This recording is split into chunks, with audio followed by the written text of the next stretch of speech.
Hey students, today we are just going to go through the basics of playing Battleship using your Google spreadsheets. Now, this lesson takes place after you already have your spreadsheets created, after you already have your spreadsheets readily available, and you're ready to go to start your first Battleship games.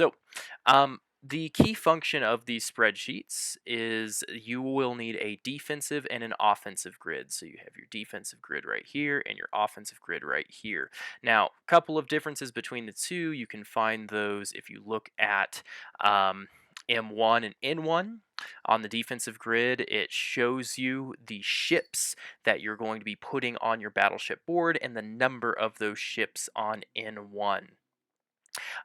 You also, one key thing that I like to do is make the grids where you see defensive grid right here a different color. When I go to offense, that offensive grid is more of a gold color. That's just to showcase differences and to make it very easy so you don't mix up the grid that you're going to use. So, meaning of these ships. So you have different ships right here that you're going to place on your board. So we have this huge battleship right here. You see five A's. Each letter um, represents an individual cell. So I see that I have one ship that is 5 cells long, and I have that one ship right there. So I'll place that ship right here. Now, obviously, you can place this wherever you want. The goal is that you can place it somewhere, so hopefully that your opponent isn't able to find it when they are guessing. So I'll place each ship just to show you what a completed board looks like.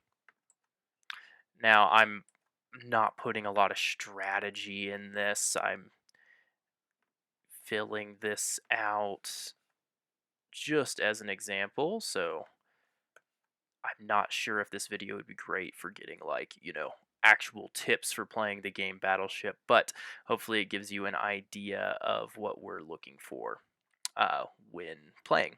All right, so we have now a completed board. So on the defense, this is the board that you fill out when an opponent is guessing, trying to sink your battleship. So let's pretend that an opponent guesses G4. Now, you technically wouldn't need to put that guess on your board. They guess G. Remember what we learned about cell addresses in the last lesson? G4. That did not hit one of my ships. Now, you technically don't have to keep track of their guesses. I like to, just in case. So you would go to, if you are keeping track, the fill color, click blue. That means that your opponent missed. Now, let's pretend like they guessed C3. Uh-oh, that is a hit. Now, hits you definitely do want to keep track of, and red means hit. Now, when they sink your battleship, this is a requirement. You have to tell them that they sunk one of your battleships. You can't just keep them guessing on whether or not they sunk a battleship or not. And once they sink a battleship, you will mark that as black. That means that your battleship has sunk. They have sunk your battleship. Now, to clear your board, once you're finished with the game, you would click on cell A1, hold the shift button, click on J15, that highlights everything. You go over to the text color. Oh, excuse me, that was a mental mistake. Happy little accident. You'd actually go to the fill color.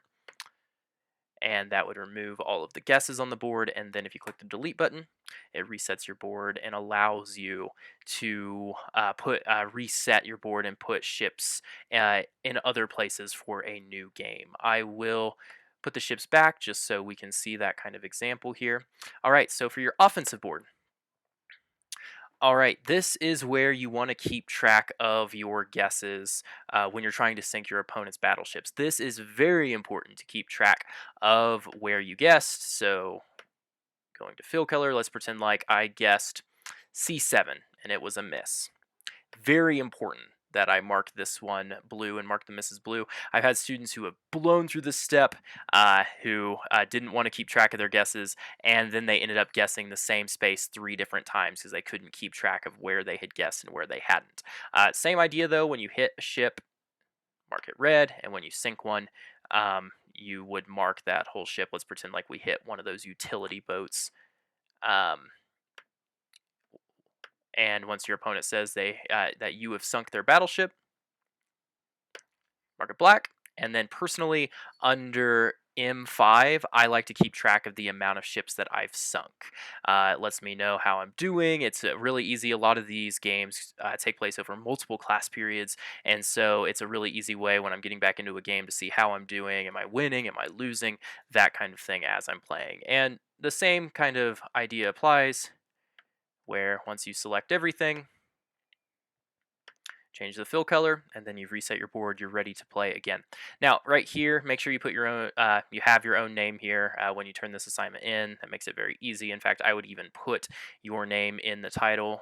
Google Spreadsheet. It makes it easy for your teacher when you have titled the spreadsheet your name. And yeah, with that said, students, I hope you have fun. Um, I hope you do have a lot of fun playing Battleship. If you do have any questions, don't hesitate to let me know over uh, um, over my school email if you do have questions, or I suppose anyone else playing could ask questions in the comments as well. With that said, students, I hope you all have a wonderful day. Thank you for watching. It's been so much fun seeing your interest and seeing how you've taken to the spreadsheets unit. That has been a lot of fun. And remember, these are incredibly powerful tools, and I hope that playing Battleship and using a Google spreadsheet is a way to introduce you to the concepts of using spreadsheets for things like budgeting and other purposes as well. But in the meantime, best of luck to everyone playing Battleship over the next week. All right, I'll see you later, students.